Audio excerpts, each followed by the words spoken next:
Hi, Wyatt White here at Beadalon. I'm going to show you how to use gallery wire to make a bezel around a stone. We're going to be using raw brass gallery wire. That's this stuff right here. It's really great. You can use it for cabochons, faceted stones, just about anything that you can get a wrap on it. I've chosen a really flashy stone, and it has a flat side, and then it also has a curved side underneath. This will show you that the wire can handle both of those types of surfaces easily because it's double-sided, so that these are going to hold the stone in place. So first, I'm just going to flip this stone upside down because I want the flat side down.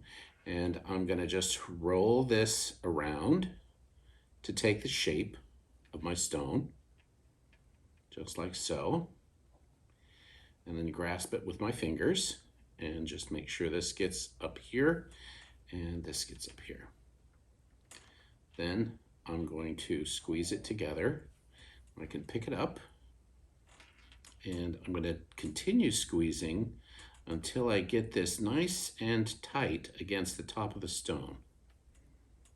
So I'll just keep squeezing until I get that just right.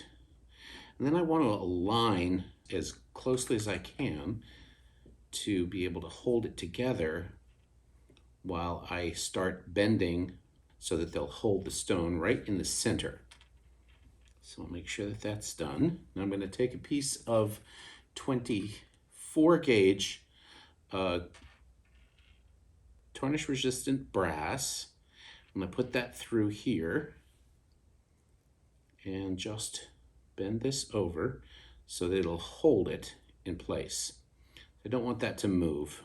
Let's go ahead and put this other side down in here as well. And I'm going to put it through one step above where that one went through. Make sure that it's on both sides, which it is not. So we need this to come back together. And I'm going to go up one additional step here. Needs to go through both. And pull that down. I want the center of this piece of wire, it's about a 8-inch piece of wire, to be right. One's going across, and then these two are on this side. And we're just going to pull those down flat so that it's going to hold it in place. Now I'm going to take a fine chain nose plier and start working from the bottom up. So I'm going to start bending these in using the pliers very carefully and just bending those in. I'll bend every other one first to get it to go fairly quickly. And you can leave those bent in every other one, and it does make a nice pattern to show these down. So we'll try that at first and we'll see how we like it and then go from there. So just every other one, and just travel around the bottom.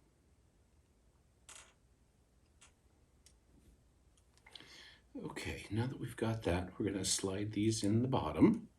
Oops, I did every one over here.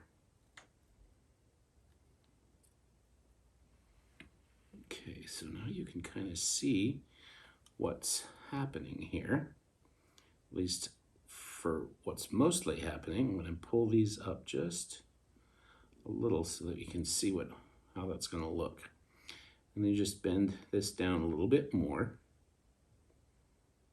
to get those down on the surface. Now you can always go back and bend all of the rest of them down if you don't like the way that it's looking with those sticking up. But it's really all up to your personal preference. You can also bend these with your thumbnail if you want. If you have a good manicure, I wouldn't advise it, but if your manicure is not so good and you don't mind, try bending it with your fingers, because you can bend it with your fingers. It's pretty easy. So we're just keep going. I'll just bend a few with my thumb so you can get an idea.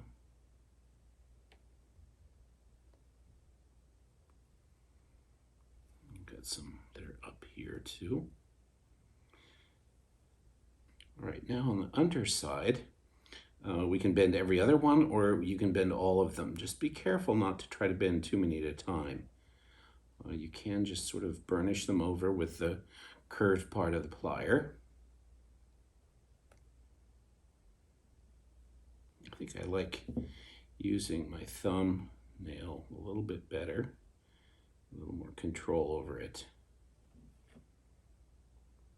And so that's going to hold the bottom of the stone.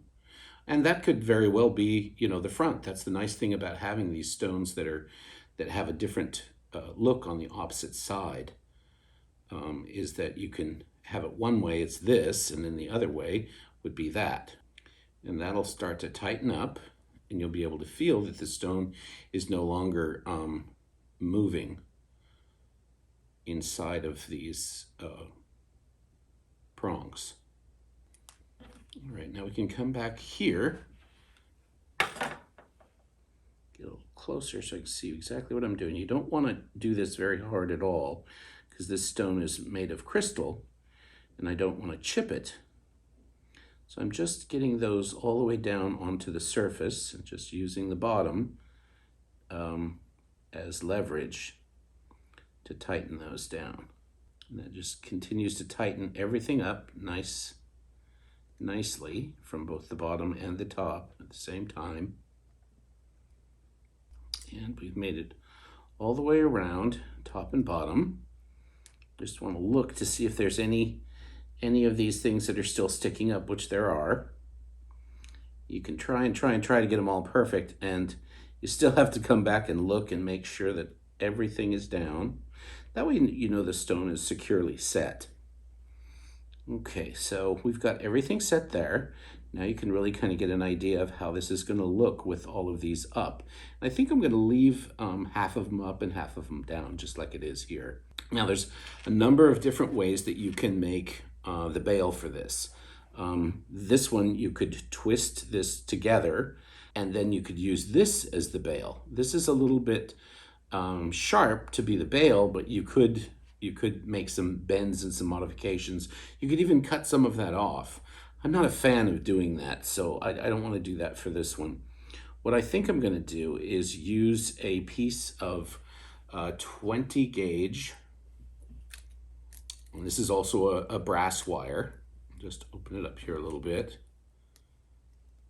and get it cut. So you can again, there's a number of different ways you can do it. I think what I'm going to do is I'm going to put this through and then come up on both sides. And what it's going to hold in place by the 24 gauge wire that I put through here. So we're going to get a nice hold there. Make sure this wire is up. And I'm going to sink this wire in between these two for now, and then close the tops of this just in to hold that wire in place. So I'm going to close that one and close this one. And do the same coming up right here and right there. So I'm going to come back and trim this, because I know I want about 3 of those little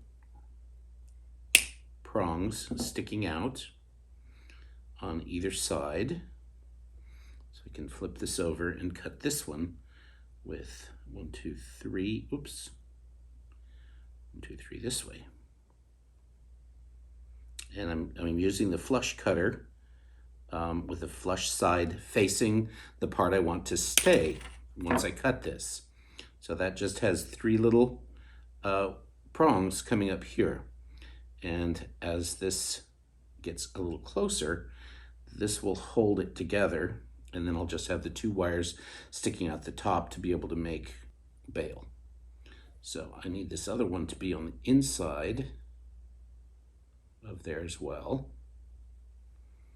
And when I take this through, I think that I can get to the outside of this to hold it even better. I'm gonna need to tighten this down Just a little, I don't want them to cross.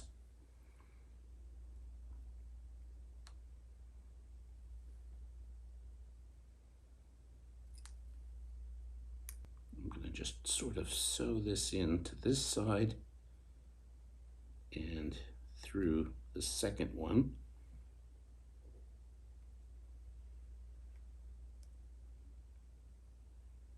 There we go. And just pull this through. It's going to pull the other side out and then hold it and pull that side in.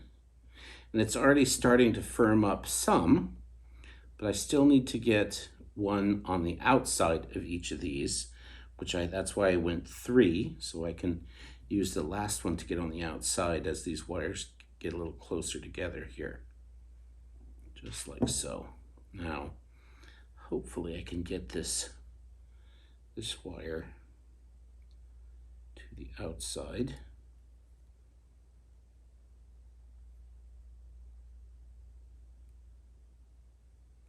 When I'm talking about the outside is the outside of this wire in here, up and over. Oops. I can get it without it, but getting it with the wire is a little trickier, but it's certainly possible. You just gotta make sure that the wire is right where you need it. Small bends in the wire are always better than large bends. That way you can repair it if you need to.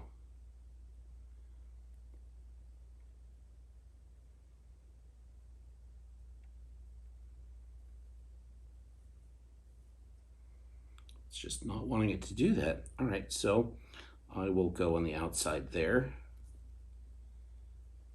Try it on the other side. Go through here. Get it on the outside on this side. And then go back through.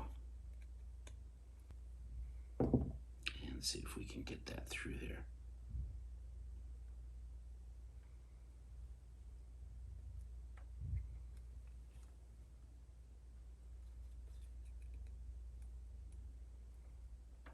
Now we want to be able to bend these in so that they come together and sort of hide what we did there. And it looks like I can stagger them just a little bit to kind of hold a little bit easier. And we'll do the same thing on the back.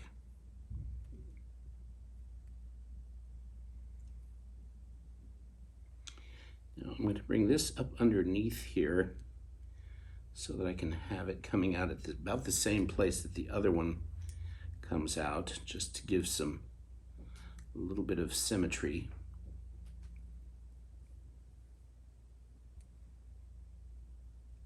And now I can take a loop here, wrap it nice and tightly around that wire, about 2 or 3 times, just to give it some more strength. I'm just going around that one wire.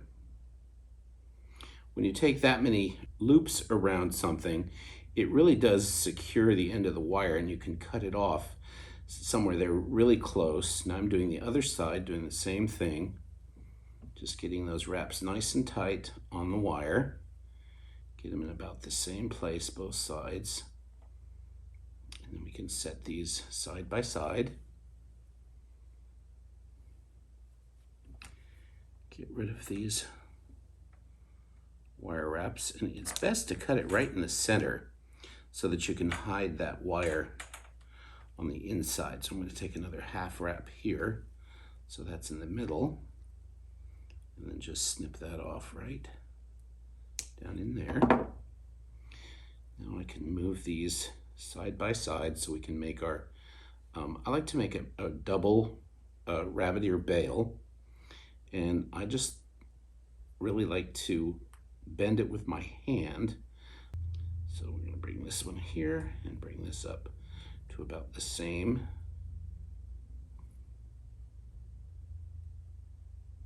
Get those to look sort of in the front.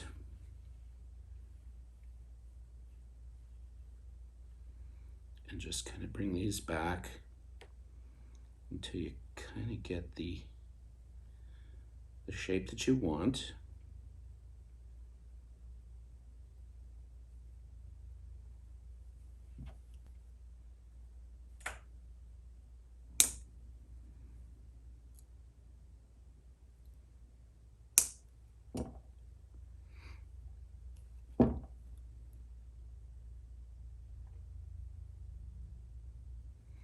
Make a little loop like so.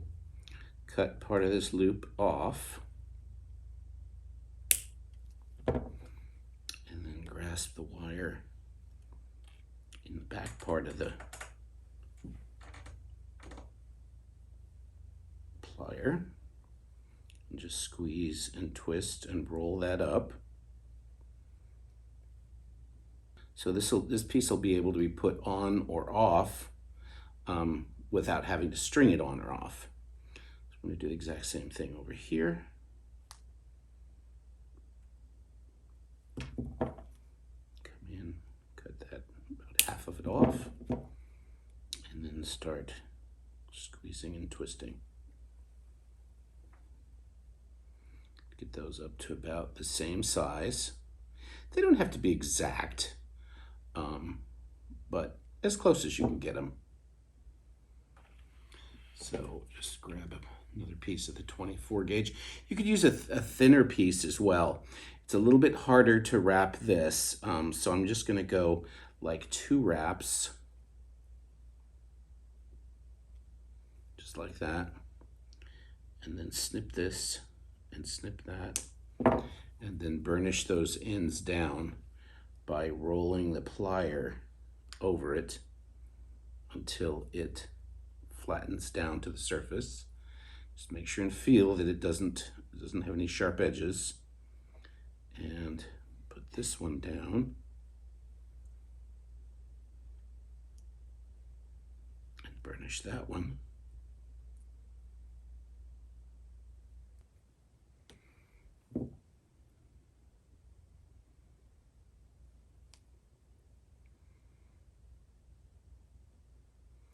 And you've got your piece. And that's how you use the artistic wire gallery wire.